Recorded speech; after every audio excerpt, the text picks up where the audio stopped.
Welcome back everybody, Matt the Bat here. Hope you're doing well. So we had a new original Netflix limited series called The Fall of the House of Usher. It is a Mike Flanagan directed, produced, created show. It is based on a lot of the Edgar Allan Poe stories that he wrote. Mike Flanagan was able to take different stories and put them together into this cohesive 8-episode show on Netflix. It is a horror show. Mike Flanagan is known for horror. The Haunting of Hill House, The Haunting of Bly Manor, Midnight Mass, Doctor Sleep, Ouija, Origin of Evil. He has become one of my favorite horror directors for the past 5 years now.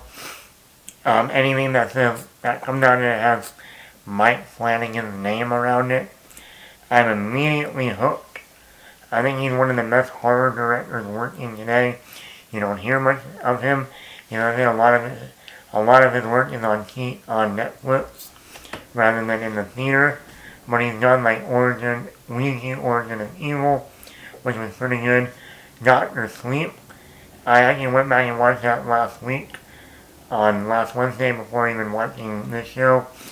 I'm a huge fan of that movie. I actually prefer it more than the original Shining. It is a sequel to The Shining. So I was very excited for this show. It looked good. I like that Mike Flanagan works with a lot of the same people. He's almost like Martin Scorsese or Quentin Tarantino, or like a Ridley Scott or a Tony Scott. They like to work with the same people over and over and over again. And that says something about somebody. If actors want to keep working with this director, it obviously shows that he's a great director, he's a great guy personally. So here we go. The Fall of the House of Usher. Positives. I like how this show is definitely dealing with a family. It actually reminded me of The Haunting of Hill House. That dealt with the family, and that each episode dealt with one of the siblings in the family. I like that structure. Like I said, he did that with The Haunting of Hill House, and Mike Flanagan does that here again. It works. I like the family dynamic. It very much feels like Yellowstone meets Succession, but in horror. I think he does that very well here. I like how each episode, by the time it ended, it leaves you wanting to get to the next episode right away. That's why I was able to get through like the first half of the show in one day, because I just couldn't stop watching it over to the next episode, to the next episode. So that was also very well structured as a show, that by the end of each episode I want to see what happened next. This is one thing that Mike Flanagan does excellent, is his jump scares in his horror films. A lot of times these days, these jump scares are just jump scares. They don't really, it's like someone said, you need to put a jump scare in there, It's been about 5 minutes. We need a new jump scare. Yeah. We need to get the audience to jump. But he finds a way to effectively put them in where it works. And each time it's effective. He did that great in The Haunting of Hill House. And here he has a number of them that each time I was, jumping. That's the point of it, jump scare. There's also a very mature adult show. This is a dark show. The themes that it deals with a lot of adult, mature content. Um, so I like that about the show. The acting in the show I was very happy with. Bru Greenwood plays the main character, the main patriarch, Roderick Usher. He's like Kevin Costner's, Dutton, the main Dutton in the family in Yellowstone. Or probably like Brian Cox in Succession. Bru Greenwood does an excellent job in here.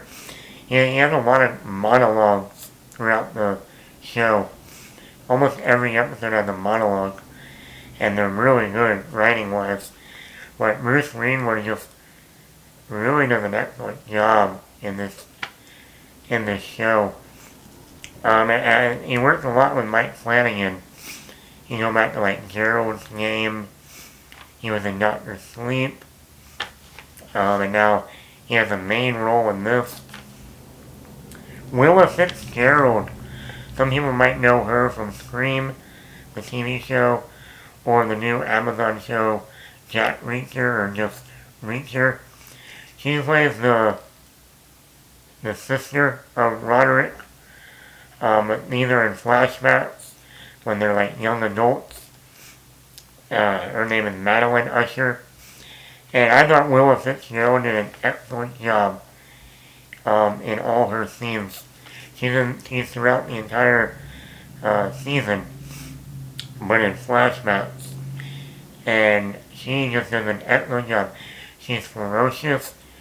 She's like this presence on screen. I really liked.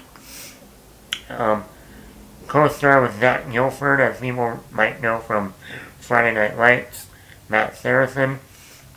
And he's worked with Mike Flanagan in like Midnight Mass, and now he's working again in this. You look at Willa Fitzgerald, you look at Zach Gilford. I mean, you can definitely tell that Willa Fitzgerald is just leaps and bounds doing a better job than Zach Gilford here. No offense to him, I like him as Matt Saracen, but Willa Fitzgerald just completely takes over. Also, Mark Hamill. Yes, Mark Hamill is in this show. He's like the family's attorney, lawyer. He's also investigating all these murders. It was a very interesting role for Mark Hamill. I mean, I'm so used to him playing Luke Skywalker that to see him doing something outside of Star Wars was really cool and really fun. And I thought he did a really good job. The only negative I have with this movie, or this show, is I think the first half of this show was really strong. I thought the second half of this show was a little bit weaker. I don't know what it was, but it didn't move as well paced as the first half for me. No, I think that was my main negative with the show. But one thing I want to point out, I love how Mike Flanagan keeps working with the same actors. Like you got Carla Gugino in here, who's Bru Greenwood, and Henry Thomas, Elliot, E.T. Go Home, Samantha Sloan, who plays Zach Gilford, who was in Midnight Mass. Now he's in this. Kate Siegel, Mike Flanagan's wife. Raul Coley, Robert Longstreet. Lulu Wilson has a small role at the beginning. Alexandra Esso. Katie Parker. Brought in two people from Dr. Sleep that he worked with. Carl Lumley, who played Doc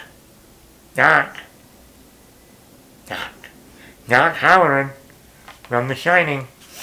And then he brought in Kylie Curran, who played Abra, the little girl in Dr. Sleep. Now she's older. Now she's 17 years old. So it was nice to see him now adding more to his already huge stack of people that he's worked with. It's like a 4 out of 5. Like I said, I think the first half was better than the second half, but overall, I don't think it was as good as The Haunting of Hill House, The Haunting of Bly Manor, or Midnight Mass. But it was better than the last Netflix show that he did, Mike Flanagan did. So did you watch The Fall of the House of Usher? What did you think? I also think a lot of the cinematography was really good. So once again, let me know what you think of the Fall of the House of Usher. Leave a comment below. Like this podcast. Subscribe to the channel if you haven't already. Matt the Badger.